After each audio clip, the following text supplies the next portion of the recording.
Assalamualaikum warahmatullahi wabarakatuh, and a very good day everyone. My name is Muhammad Zaid Irfan bin Muhammad Aris Fadilah, and I'm from TSLB3293 2021 to 2026. So today, I'll be presenting my finding on the recent case study that I've carried out, which is on the bilingualism and diverse context impact on children's language development. This case study is for the course TSLB3293. Okay, so first of all, what is bilingualism and multilingualism? Language acquisition is a complex process that starts in early childhood and continues throughout a person's life.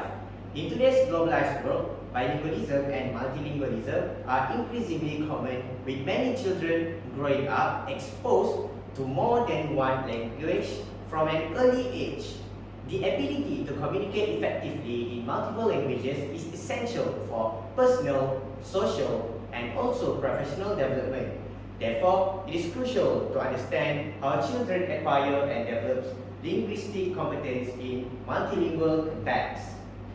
So, what is this study about? There are three objectives in this study.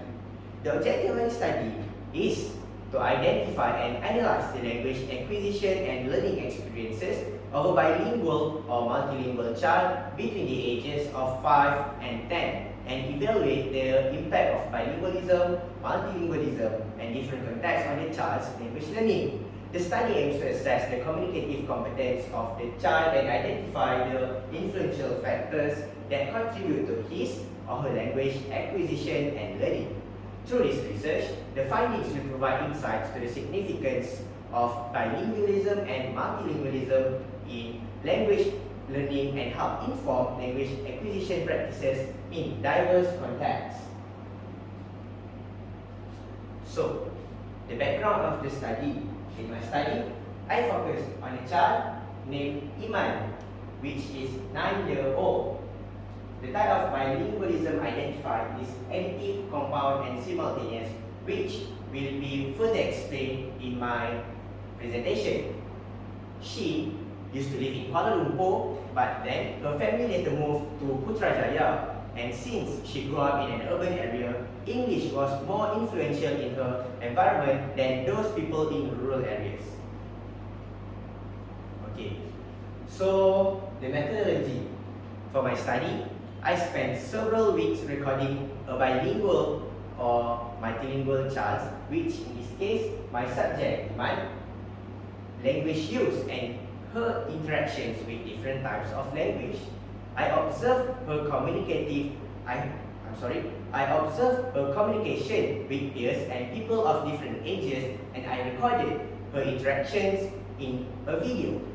Additionally, I conducted an interview with her to learn about her language learning experiences and also strategies. To analyze the data, I use qualitative research method. Such as content analysis and also discourse analysis. My goal was to identify the factors that contributed to the child language acquisition and learning in multilingual contexts. During the study, I was mindful of ethical considerations, such as obtaining informed consent from the children's parents and maintaining their own confidentiality. So, by combining observational and interview data, my methodology aimed to provide comprehensive and detailed analysis of the child's language acquisition and learning experiences in multilingual contexts. Okay. So, there are three analyzed areas in my research. The first one is the impact of language context on children's language development. The second one is the impact of environmental context on bilingualism and multilingualism among children.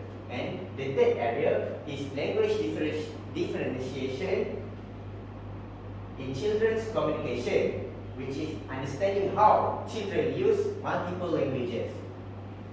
Okay, so moving on to my findings. Okay, so the impact of language context on children's language development. There are two language context that influence Iman that I find, which positive attitude and also language distance. So before we move further, I would like to show the interview video between me and Iman.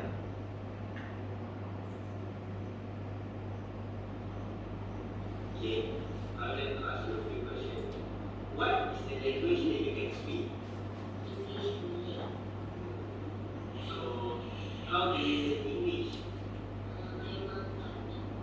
Other than that, do you learn English like from watching cartoon or YouTube videos? Okay. Which where do you think that you learn English the most? Like from school or from the video? Okay, so which language do you prefer to speak? Why do you prefer to speak English? See, so, okay, that's all, thank you. Okay. Sorry. Okay, so from this video, first of all, I need to explain that children's language development can be influenced by a number of factors, including the language context in which they are exposed to, positive attitude towards the language, access to various language materials, and opportunities to speak the language can all contribute to strong language development of the children.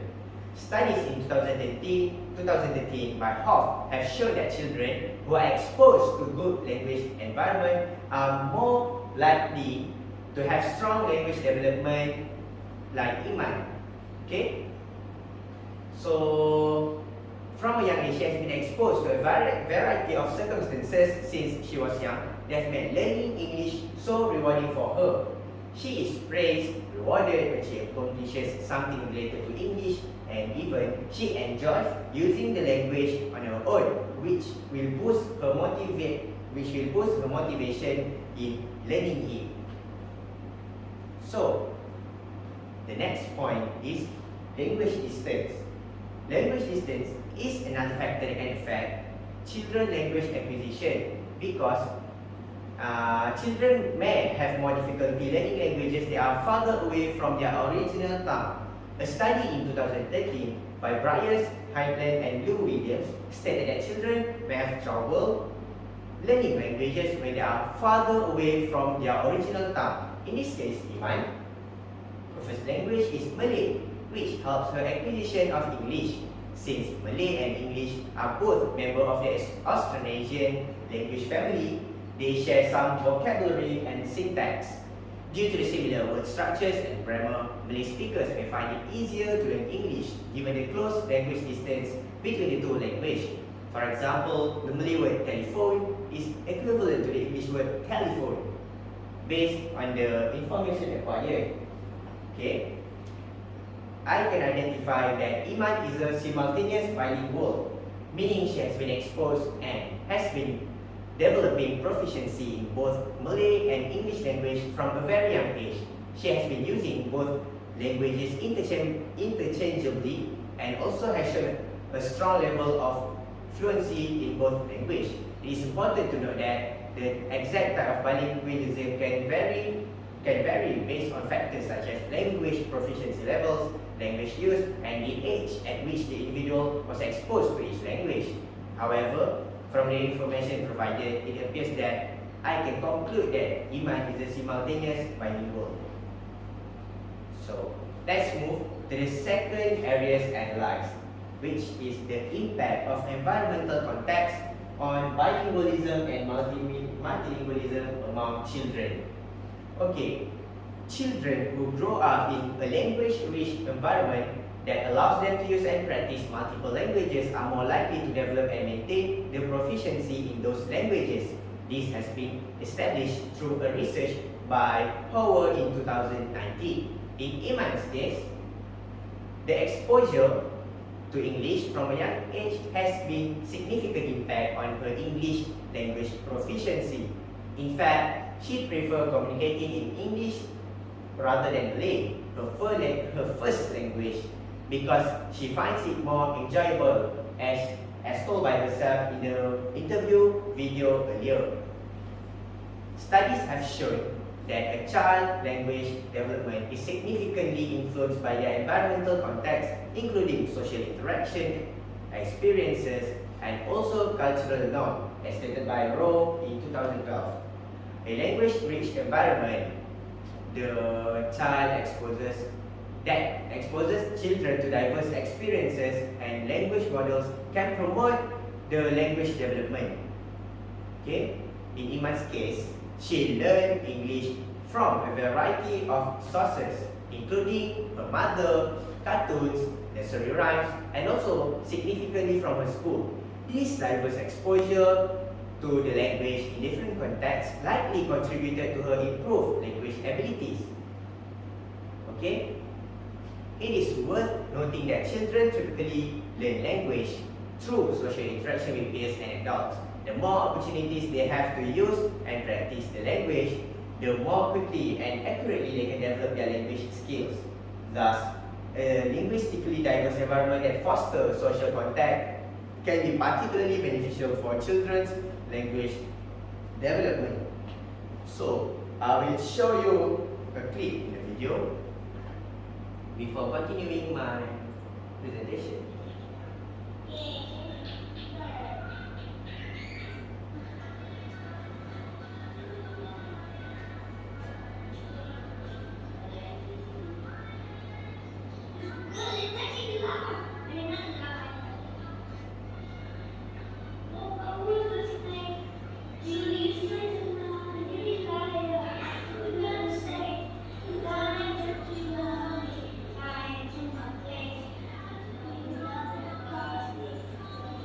Okay, I'm so sorry if that video is not quite loud for you, but in that, what I want to say that the different contexts of the language help Iman learn English better. For instance, in the clip that I showed earlier, when the boy in the spectacles asked her a question, she fluently responded, "Sorry, I'm waiting for you." Also, after that, she sang a song with correct pronunciation with the other children. She understood and responded to other questions asked by the boy and her grandmother in English. Okay, so children tend to pick up languages through social interaction with peers and adults. If they get enough chances to converse and receive feedback, they can learn languages abilities more quickly and accurately. That's why it's very crucial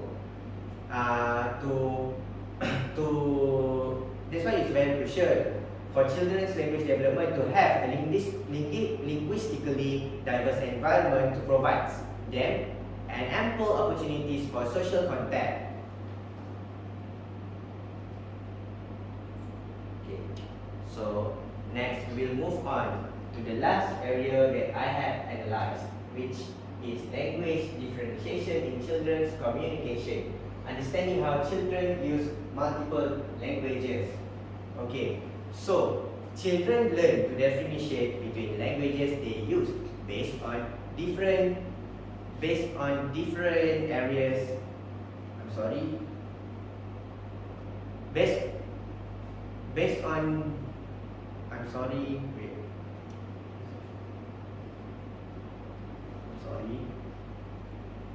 Based on different cues such as the context of the conversation, the topic, and also the people involved. As they get more exposure to different languages, they learn which language is appropriate to use in certain situations. Iman uses English both informally and formally. Okay, so she uses it informally while playing with her cousins and her friends, which are her peers, and formally in academic settings like during her school classes or her tuitions. Constantly communicating in English is making her more confident in speaking the language. Even when questions in Malay are asked, she still answers. Even if the question is asked in English, she can also answer it fluently and showing her understanding of that language, showing her understanding both languages. Okay, so I will show you a clip.